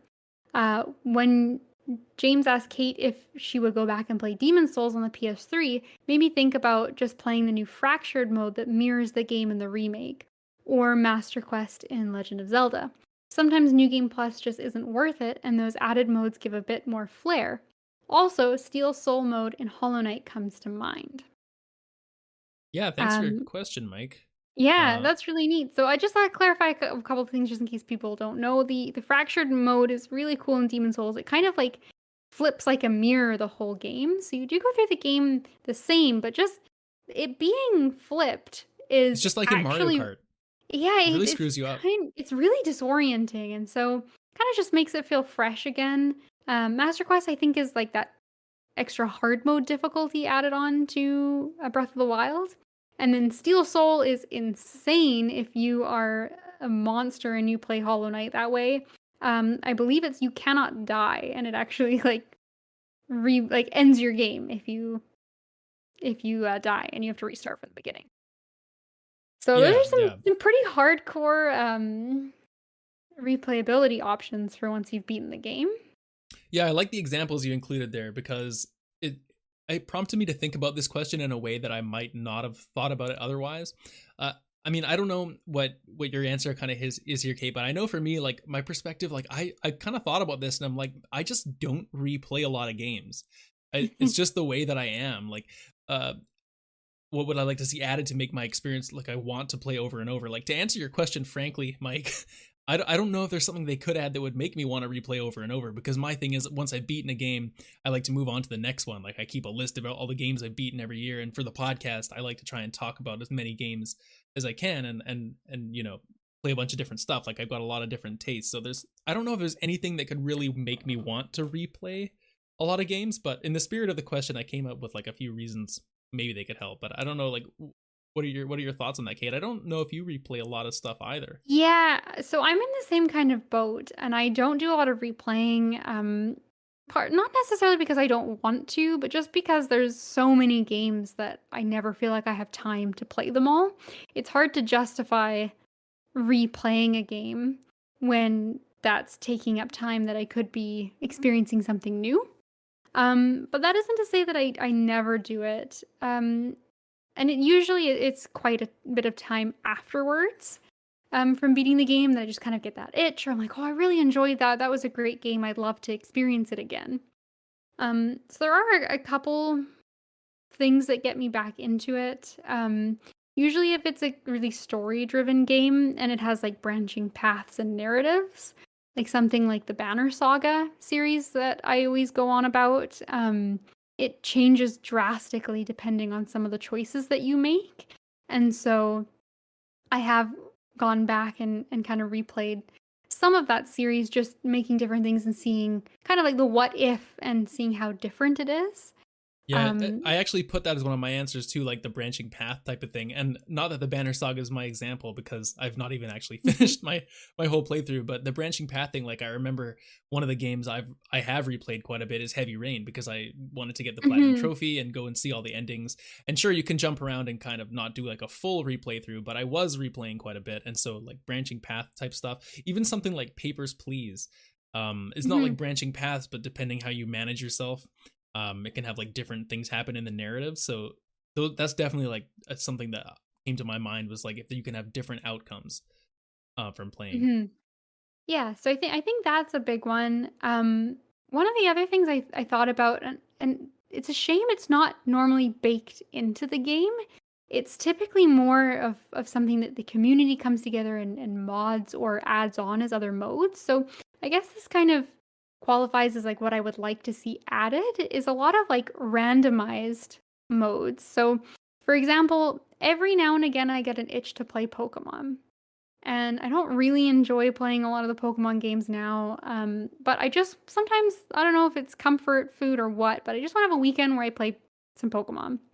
And I will never play one of the base games, but I do every now and again do like a Nuzlocke, like randomize one. And it's more exciting, coming up to a route. Normally I would know every single Pokemon you could possibly find there. But it's exciting, like, oh, cool, like whoever Wooper's here. I get it. Normally you don't find Wooper here. How fun is that? And so it just kind of it makes it fresh in a way. And I saw actually like maybe what made me think about it is there was someone I saw on YouTube. It was like a suggestion that came up, and it was someone playing like a Fire Emblem game, but all the units were randomized, so they were like Oh, totally right on. random Yeah, I've seen that classes. one. And so that's kind of fun. And I think like I don't usually when I replay I don't think I've ever replayed a game and frankly finished it because whatever drew me to want to kind of go back to it was more like I just want to be in that world again. And then But you get your taste and you're kind of out, right? I think that's yeah, what happens to me too. exactly. Like I'll start New Game Plus with the best intention, and then I'll kind of get through the first few missions of something, and I'll just be like, you know what, like it just isn't drawing me in the same way as when I played it for the first time. Yeah, exactly. Like you still know what's coming up around the corner and there's just that little bit less like, I got to see what happens next. So that motivation just runs a little bit more thin, but I think something like that where you still don't it does add some kind of mystery, some you're unsure what's going to happen. Hmm. So that kind of That's stuff a is good. that's a good answer. It's kind of similar to one that I put, which is not necessarily randomizer. I think your answer might actually be better because now that I think about it, like randomizer on a lot of those type of games, like Fire Emblem, Pokemon, two great examples would be a lot of fun. One of the things I wrote down is if you can have different teams you can make or like different classes you can play through the game through is something that really Mhm. helps me a lot. Like I think I mean I actually wrote Pokemon and Fire Emblem down as my examples for this. We're thinking along the same lines for this for sure. But Right. like one of the fun of Pokemon is like, well, I've played Pokemon Yellow like so many times, but this time I'm gonna use like only water types, or this time I'm gonna use this Right. Pokemon that I've never used before, Right. So and it it's kind of changes like it up. self-imposing challenges or like restrictions Exactly. on yourself. Exactly. And then I also thought like another good example of this, something that I have replayed a lot throughout my life is like I play a lot of the like NHL games, even though like is my one like kind of sports thing that I'm really into, a huge hockey fan. And even though it's like I'll play NHL 21 this year and then NHL 22 the next year, it's still very much the same experience of like I like the mode where I manage my team and I make the trades, and do all that kind of stuff. But it's along the same way. It's almost like every time I get one of those games, I can pick a different team to be like the manager of it, and so that's almost like picking a different faction or a different class, and Mhm. because you have different resources to start with, you have different players, and so it's kind of like maybe a bit of a cop out answer, but I feel like that is replaying something very similar, and it's just another way to change it up instead of just being like the same situation every Yeah. time. I think that's totally valid, and I think that's the final like trifecta for what I would go back for. And this is for games like kind of less like Pokemon or Fire Emblem, where we're playing like story and tactics kind of thing. But The only games I really genuinely like do sit down and get into that New Game Plus now is like games that I just love the mechanics of. So like I played Bloodborne again. And, eventually I'm gonna probably play like I want to get back into Dark Souls. That was one of the reasons I wanted the disc drive as well, is because my copy of Dark Souls and Dark Souls 3 are on PlayStation 4.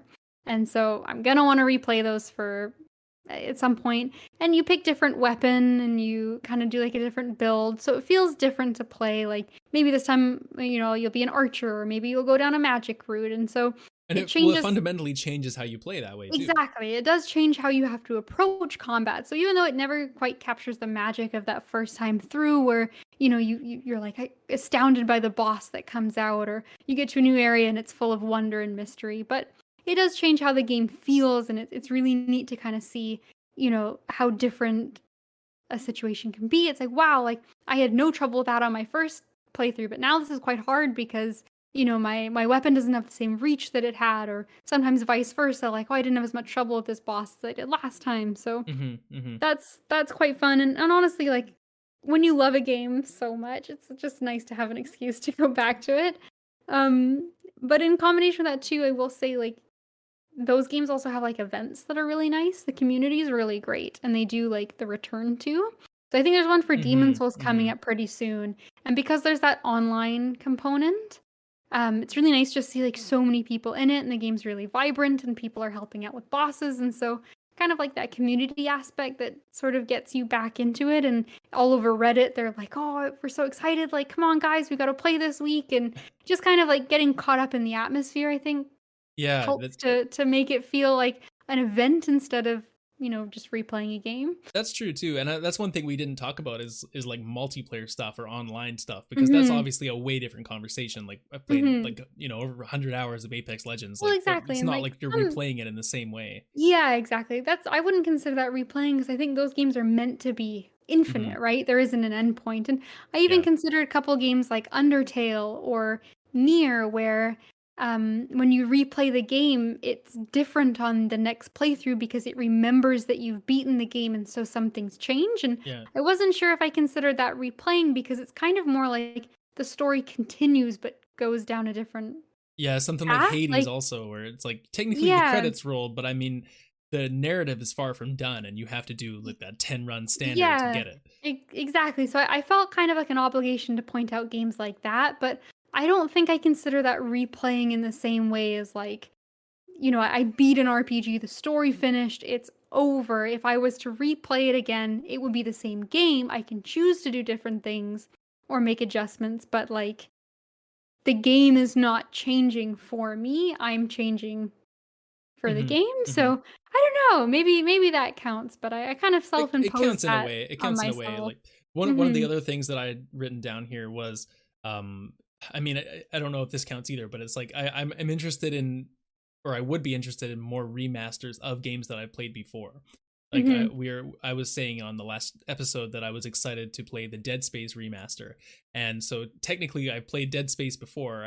Probably wouldn't replay the original, but I mean, if this is a pretty faithful remake, I would still be down to play it again, even though it's built on the same bones as the original. So I don't know if that counts as replaying or not. Maybe like 50%.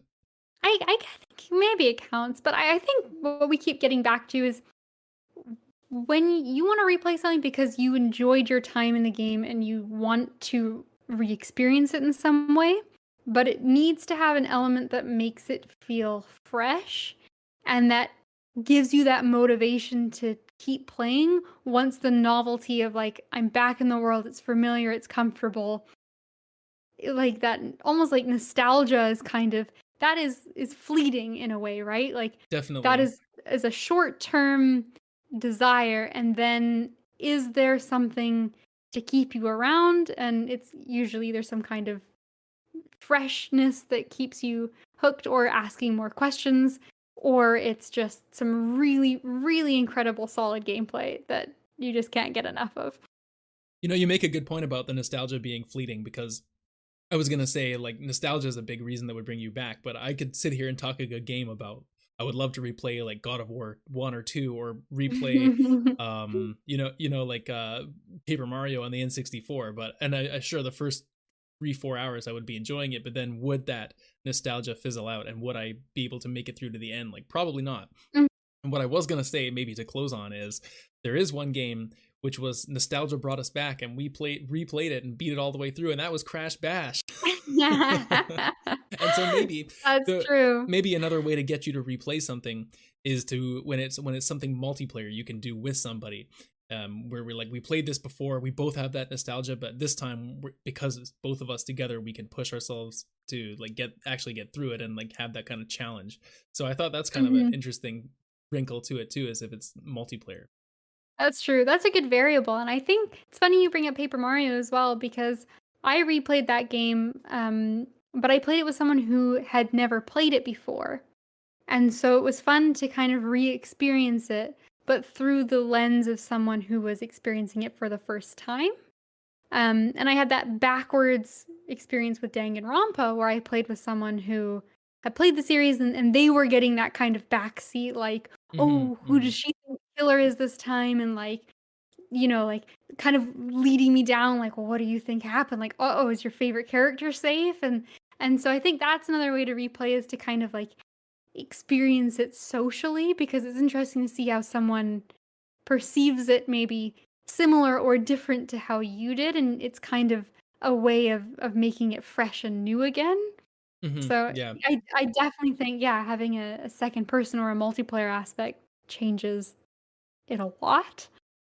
I mean, this is a good question. I really feel like this is the kind of thing I could just stew on for hours. Like, I know this very well could have been like its whole own segment, but I mean, maybe it could be in the future too, if we decide we want to talk about it more. But again, thank you for your listener mail question, Mike. And like we said throughout the show, if you have something else you'd like to write into us, please do so. All the stuff, links and everything and such like that are down below. And again, we'd like to thank you all for listening, and we'll see you again for a bonus episode likely next week on the PlayStation presentation, and then our regularly scheduled programming in 2 weeks' time. So thanks for listening. We'll see you then. The intro and outro music for Circles and Squares was produced by friend of the show, Matthew Chan. Interlude music is from Scott Gratton of the Free Music Archive. Our channel art was created by @unreasonable on Twitter, and our brother Alex is the designer of the Circles and Squares logo. Thank you all for listening and supporting the show.